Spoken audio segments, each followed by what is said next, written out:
Shri Swami Samarth निशाराज voice या चॅनलमध्ये तुम्हा सर्वांचं स्वागत आहे। सर्वप्रथम सर्वांना श्री स्वामी समर्थ।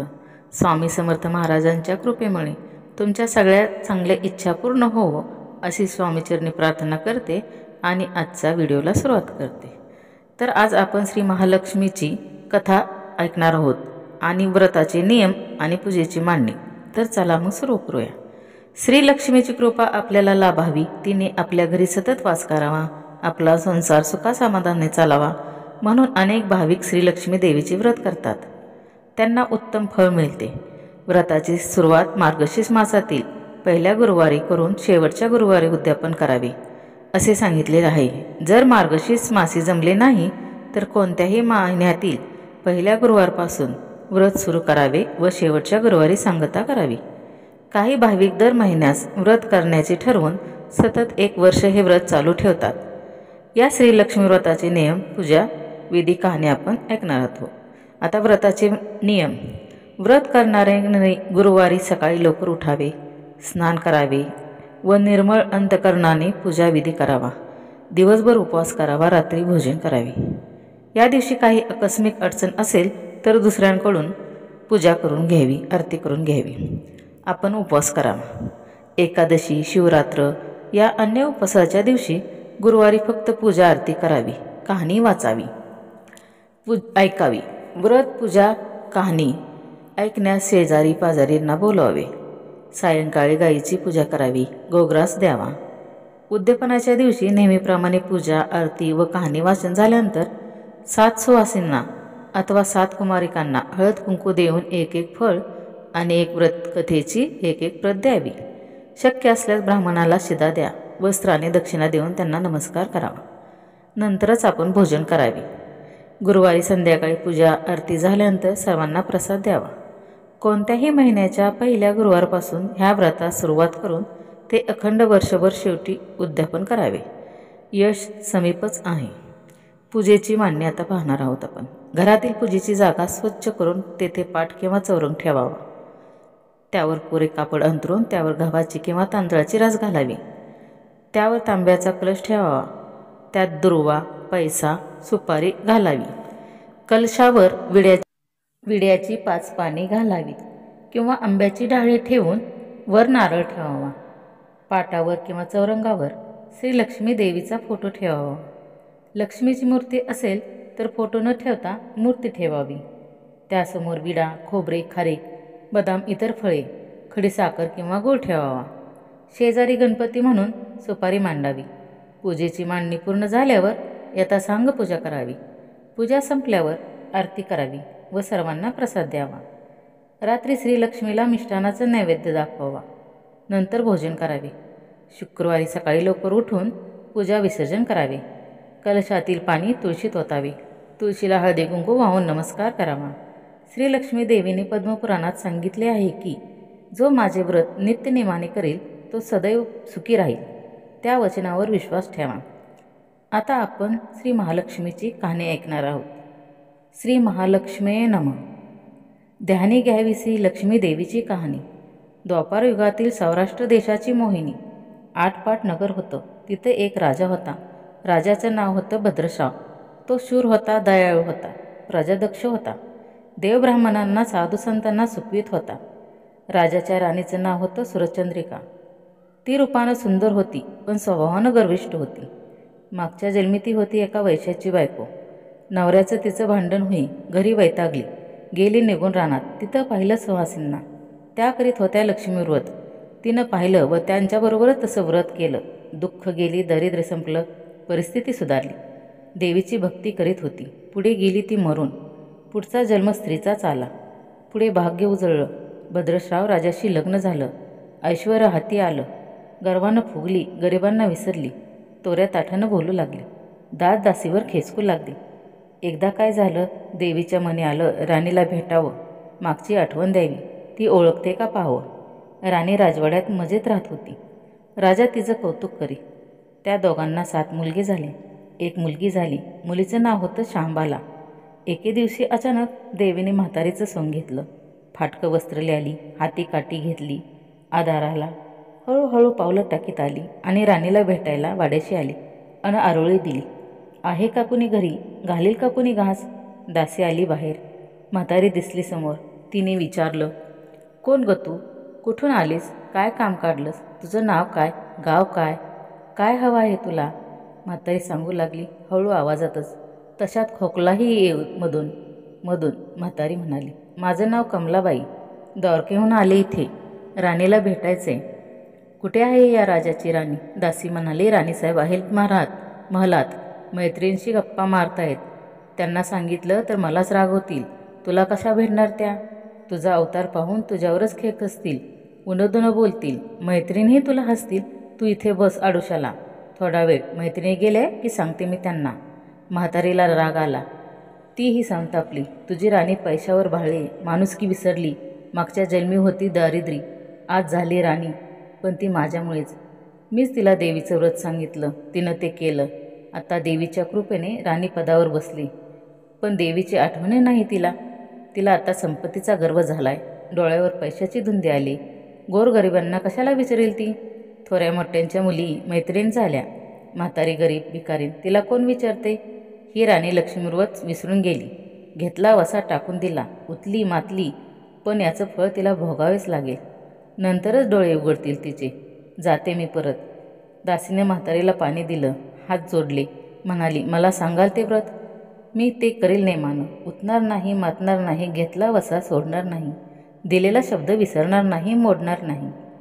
म्हातारीने त्या दासीला व्रताचा वसा सांगितला. ती उठली व काठी टेकीत टेकीत तिथून निघणार, तोच माडीवरून एक मुलगी लगबगीनं खाली आली. ती होती राणीची मुलगी शांबाला. ती आलीनी व कळवळून म्हणाली, आजी रागवू नका. माझी आई चुकली, तिच्यासाठी मला क्षमा करा. मला धीर द्या. आईला दिलेला शाप मागे घ्या. मी तुमच्या पाया पडते. मुलीवर दया करा. म्हातारीला आली मुलीची दया. मुलीची होती कोमल काया. ती क्षणभर मुलीकडे डोळे भरून पाहत होती. तिने मुलीला लक्ष्मीव्रताचा वसा सांगितला व ती मुलीचा निरोप घेऊन निघणार, तोच राणी तरातरा आली माडीवरून. दाराशी येत तर ती दिसली म्हातारी. राणी कडकडली, कोण गो तू थेरडे? इथे कशाला आलीस? जा इथून, उठ लवकर, नाही तर ढकलून द्यायला सांगते तुला. लाज नाही वाटत तुला इथे यायची? दुसरं घरं नाहीत का? म्हातारीचे डोळे घरघर फिरले. कपाळावर आट्या उमटल्या. तडकन ती निघून गेली परत. पुढं दासीने लक्ष्मीव्रत केलं. तिची स्थिती उत्तम सुधारली. ते गेले दासीपणा सोडून व पुढे सुखानं संसार सुरू होता तिचा. पुढे मार्गशीर्ष महिना आला. पहिल्याच गुरुवारी शांबालेने लक्ष्मीव्रत केलं. सगळे नेम धर्म पाळून 4 गुरुवार तिने व्रत केलं. शेवटच्या गुरुवारी थाटानं उद्यापन केलं. सिद्धेश्वर राजाच्या मालधार नावाच्या राजपुत्राशी शांबालेचा विवाह झाला. तिला वैभव मिळालं. लक्ष्मीव्रताच्या प्रभावाने तिचा संसार सुखासमाधानं चालू लागला. पण भद्रश्राव व सुरचंद्रिका राणी यांना हळूहळू वाईट दिवस दिसायला लागले. शत्रूनं भद्रश्रावाचं राज्य लुबाडलं. सुरचंद्रिका राणी होती ती स्थिती बदलली. भद्रश्रावाला फार वाईट वाटे. राणीला रडू कोसळे, पण करणार काय? एक एक दिवस चिंतेने उगत होता, तसाच मावळत होता. रानावनात हिंडून कष्टाचे दिवस ती काढत होती. भद्रश्रावाला वाटलं मुलीकडे जावं, तिला पाहावं. तो एकदाच तिच्या घरी निघाला. चालून चालून दमला होता. नदी तीरावर विसाव्यासाठी थांबला. राणीची दासी नदीवर येत होती. तिने भद्रश्रावांना पाहिलं, ओळखलं. परत लगबगीनं घरी गेली. राजाला बातमी सांगितली. मालधारानं माणसं पाठवली. रथ पाठवला. शिशुवारांना घरी आणलं. मान सन्मान केला. नवी वस्त्र दिली गळ्यात. हार घातला. शांबाला वडिलांची नीट व्यवस्था ठेवत होती. राजाचे दिवस मजेत जात होते. आता परत जायचा विचार त्याच्या मनात घेतला. जावयाला तसं सुचवलं. भद्रश्राव मुलीचा व जावयाचा निरोप घेऊन निघाला. जावयाने नोकरांजवळ एक हंडा दिला. मोहरांनी भरला होता तो. नोकराच्या सोबतीने चंद्रिकेला भेटला. हंडा पाहून ती खुलली. हंड्यावरचं झाकण काढलं. आत पाहते तो काय, आत दिसले कोळसे. सुरचंद्रिकेने कपाळावर हात मारून घेतला. नवऱ्याला सांगितलं. तोही चकित झाला. ते ऐकून दुःखाचे दिवस संपत नव्हते. दारिद्र्याचे भोग सुटत नव्हते. चिंतेचे ढग सभोवर दिसत होते. काळजीचा वणवा भडकत होता. सुरचंद्रिकेला एक एक दिवस अडचणीचा वाटत होता. तिच्याही मनाने घेतलं, एकदा मुलीला जावं, भेटावं, डोळे भरून पाहावं. आपल्या नशिबाचे भोग आपणच सोसायला हवेत. दुसरं करणार काय? एक गुरुवारीच ती घरून निघाली. मुलीच्या गावाच्या नदीतारी बसली. अगदी दबून गेली होती ती. त्यावेळीच एक दासी नदीवर आली होती. तिनं राणीच्या आईला ओळखलं. ती महाली गेली. राणीला बातमी दिली. तुमची आई नदीवर बसली. खूप दमलेली दिसले, तिला आणायला पाठवा कुणीतरी. शांबालाने रथ पाठवला. आईला घेऊन यायला सांगितलं. आई रथात बसून घरी आली. शांबालीने पाहिलं. आईला तिने प्रेमाने मिठी मारली. मुलीचं घरचं ऐश्वर पाहून तिचे डोळे तृप्त झाले होते, पण तोंडातून शब्द फुटत नव्हते. आईला स्नान करायला सांगितलं. मग पैठणी नेसायला दिली. गळ्यात सोन्या मोत्याचे अलंकार घातले. आईचे रूप उठून दिसू लागलं. दुपारची वेळ होती. शांबाला लक्ष्मीव्रताचा व्रसा करीत होती. लक्ष्मी देवीची भक्तिभावानं पूजा करीत होती. आरती झाली. धूप दीपांचा वास दरवळत होता. शांबालेचा उपासच होता. तो कडकडीत करी, अगदी निराहार राहून. आईच्या जेवणाची तयारी झाली होती. तिनं आईला जेवायला बोलवलं आणि आईला मागच्या जन्माची आठवण झाली. ती लक्ष्मीव्रताचा वसा करीत होती. लक्ष्मी देवीच्या कृपेनेच ती राणी झाली होती. ती म्हणाली, श्यामा, मी पण जेवत नाही. मीही तुझ्याबरोबर उपवास करीन. श्यामा म्हणाली, ठीक आहे. म्हणाली, मार्गशीर्ष महिनाच होता तो. 4ही गुरुवार मुलीने केलेलं व्रत तिच्या आईने पाहिलं होतं. भक्तिभावानं नमस्कार करीत होती, उपास करीत होती, सर्व दुःख दूर व्हावीत म्हणून प्रार्थना करीत होती. महिना संपला व घरी जायचा विचार ठरला. तिला पोचवायला शांबाला बरोबरच गेली होती. 4 दिवस राहून शांबाला परत निघाली. मालदारानं पूर्वी पाठवलेला हंडा तिनं घेतला. त्यात मीठ भरलं व तो नोकरांजवळ देऊन ती पुन्हा आपल्या राजवाड्यात आली. मालदारांशी गप्पा गोष्टीत वेळ जात होता. त्यानं सहज विचारलं, माहेरून काय आणलंस? शांबालेने बरोबर आणलेल्या हंड्याकडे बोट दाखवलं. मालदारानं झाकण काढलं. आत काय दिसलं तर त्यात मिठाचे खडे. अगं वेडे, हे मिठाचे खडे कशाला? इथे नाही का मिळत मीठ? हो मिळतं ना, पण हे मीठ माझ्या वडिलांच्या राज्यातलं आहे. वडिलांचं राज्य सौराष्ट्रात होतं. तिथल्या शेजारच्या समुद्राचं आहे हे मीठ. समुद्र तीरावर दूरवर माझ्या वडिलांचं राज्य पसरलं होतं. पण आज शांबालेच्या सांगण्यातील गोम राजाने हेरली होती. पण तो विचारांत गुंतला होता. शांबाला सांगत होती, हे मीठ जेवणाचं अमृत आहे. मिठानंच अन्नाला रुची येते. मीठ नसेल तर सारे पदार्थ अळणी, बेचव. जो माणूस जिथे मीठ खातो तो धन्याशी नेहमीच इमानी राहतो. त्याचं रक्षण करतो. कामात कसूर झाली तर प्राणपणानेही करतो. मालदाराने विचारचक्र थांबवलं नव्हतं. त्यानं ताबडतोब आपले सेवक आपल्या सासऱ्याकडे भद्रश्रावाकडे पाठवले व त्यांना ताबडतोब बोलून घेतलं. भद्रश्रावाला या तातडी बोलण्याचा काहीच अर्थ कळत नव्हता, पण अधिक विचार न करता तो तातडीने जावयाकडे आला. दोघांची गुप्त बैठक झाली व त्यातून एक नवा विचार निश्चित झाला. भद्रश्रावानं आपली अनुमती दिली. मालधारानं आपल्या मुख्य सेनापतींना ताबडतोब भेटून जाण्याची आज्ञा केली. सेनापती आले व त्यांनी मालधारांना आदरपूर्वक वंदन केले. काय आज्ञा? असं नम्रपणे विचारलं. भद्रश्रावाचं राज्य जिंकून घेतल्यावर शत्रूवर ताबडतोब स्वारी करून जायचं. प्रत्येक सैनिकांच्या हाती या हंड्यातील एक मिठाचा खडा द्यायचा. शपथ घेऊन शर्तीने झुंजायला सांगायचं. राजाचे आज्ञेनुसार सेनापतीने सर्व व्यवस्था केली व दुसऱ्या दिवशी सर्व सेना घेऊन शत्रूवर चाल केली. शत्रू बेसावध. मालधारांचे सैनिक अधिक सावधगिरीने शत्रूच्या राज्यावर तुटून पडले.